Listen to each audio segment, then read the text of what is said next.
Well, today's a bit of a sad day. It's time to say bye to an old friend. Granted, we've only been friends for about 3 years, but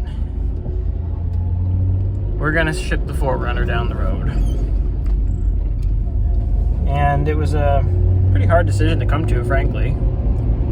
So this 4Runner has been a staple of our lives for the last 3 years. It's been by far the most reliable vehicle that Bree and I have used for weekend trips, toting the dogs around. I drive it when I don't have something else, just as a daily driver. And it's a really great car. I don't need it anymore. With diesel daily finished up, it doesn't make sense to keep these on the road insured and registered. It just costs too much money to have so many of like a duplicate SUV, basically. But that being said, I'm not going to give it away. I want somebody to pay what it's worth, and I want it to go to a good home. I think by charging face value for what the market's doing on these 4Runners, especially with a manual transmission, despite this one having miles and rust issues, I'm going to put it up for pretty high as far as what the market's doing, and I think that gets it a better owner. So next time we do, so when somebody comes to buy it, I'm hoping they're a serious person who wants to keep it alive like I did. When I bought this thing, it was headed for the scrapyard, and we got 3 years and 13,000 more miles out of it. So I hope that somebody else do the same.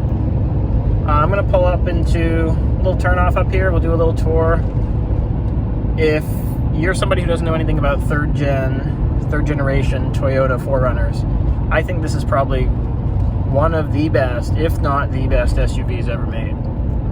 And I'll give you a little rundown on why as we go around it. But I'm gonna miss the old girl. Thing has been phenomenal. So reason number one why these third gen 4Runners are so great is simply reliability. This one just rolled over almost 309,000 miles. It's the original engine. It runs absolutely perfectly. It goes 5,000 miles to an oil change, and the oil comes out a nice clean amber. It's smooth. It's a phenomenal engine. So reliability is one, and then the engine itself is two. So this engine, which ran in the third gens, and when we say third gens, we're talking 1996 to 2002 Toyota 4Runners. They are 3.4 liter V6. It's a very simple design, overhead cam, timing belt, but non-interference engine. And it's just a great little engine. For the size, it's incredibly torquey. It has just the right amount of horsepower and oomph to get you up those hills and tow and do whatever you need to do.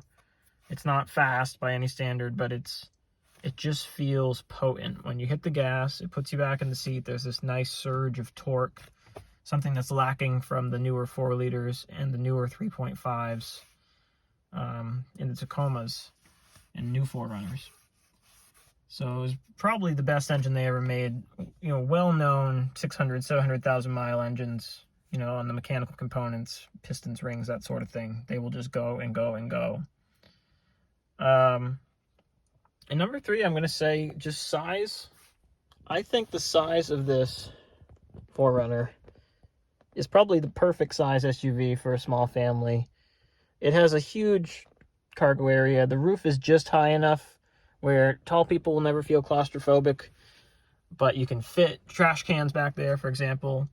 And at the same time, it doesn't feel so high that you might feel kind of tippy going down the road or like you're in a giant fishbowl. So even though the 4Runner is considered a mid-size SUV, it can fit just about anything inside it, like a full-size Tahoe, comparably as far as interior space. We've had this thing loaded up, 3 dogs, all of our stuff while we're moving, and it's just been absolutely the right vehicle for any job. Towing a 2-place enclosed snowmobile trailer, a couple guys, all their gear. It's perfect. I think the fourth thing that's phenomenal about these, we talked about reliability, the engine, the size, and I'm going to say durability is separate from reliability. And these things are pretty bulletproof as far as their componentry. The only weak spots maybe are lower ball joints and frame rust. And when we're talking about frame rust, this is something that was pretty limited to the salt states, but all 4Runners and Tacomas, Toyota Tacomas of this generation had issues with frame rust. It's not a big deal. If you undercoated it, they didn't rust. If it did rust, you could patch it like I have right there. You can also see another patch right there. But the ticket was really oil undercoating.